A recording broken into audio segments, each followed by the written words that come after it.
गांव के रात के अंधेरे में एक खास रहस्य छिपा हुआ था।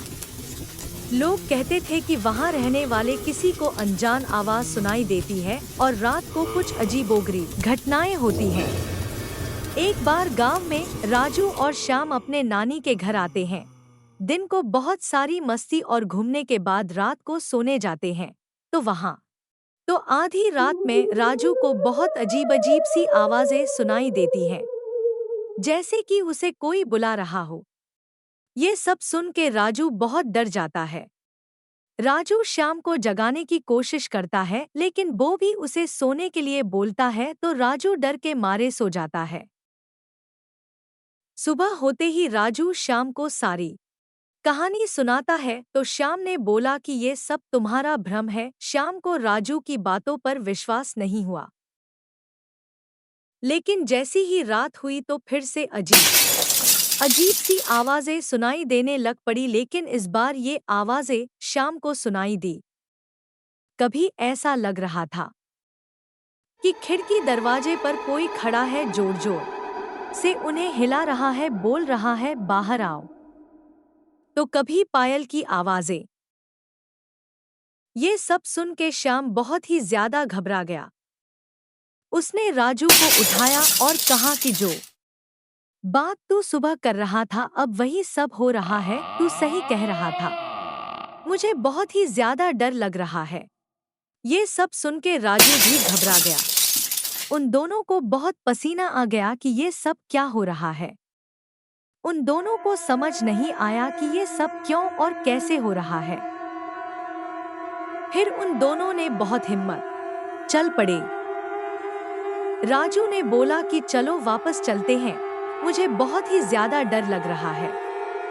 श्याम ने कहा कि आज तो मैं इस रहस्य का पता लगा के ही रहूंगा। तो राजू और श्याम हमारे बच्चे के पीछे पीछे गांव से बाहर एक झोपड़ी में आ गए।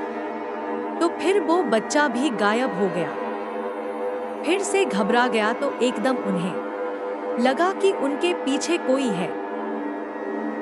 जैसे ही पीछे मुड़ के देखा तो वहां कोई भी नहीं। हाँ, तो एक अजीब सी आवाज आई, आओ यहाँ अंदर आओ, घबराओ मत, मैं तुम्हें कुछ नहीं करूंगी। तो राजू ने पूछा कि तुम कौन हो और इतनी रात को यहाँ क्या कर रही हो, और ये बच्चा कौन है?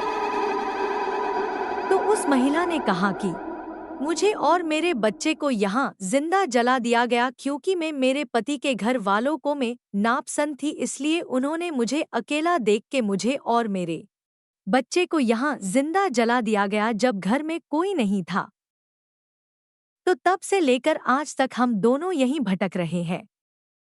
हमने यहाँ बहुत से लोगों को बताने की कोशिश की पर यह कोई नहीं आया। तो श्याम ने पूछा कि तुम्हारे पति ने कुछ किया? तो महिला ने कहा कि जब तक मेरे पति पहुंचे तो तब कुछ दिनों बाद दोनों की भी मौत हो गई, और उसके बाद से हम दोनों की आत्मा यहीं भटक रही है। ये सब सुन के बे दोनों के पैर तले जमीन खिसक गई। तो फिर उन्होंने बोला कि कैसे तुम्हारी आत्मा को शांति मिल सकती है। तो उस आत्मा ने उन्हें वो उपाय बताया। उसके बाद फिर दोनों घर वापस आ गए।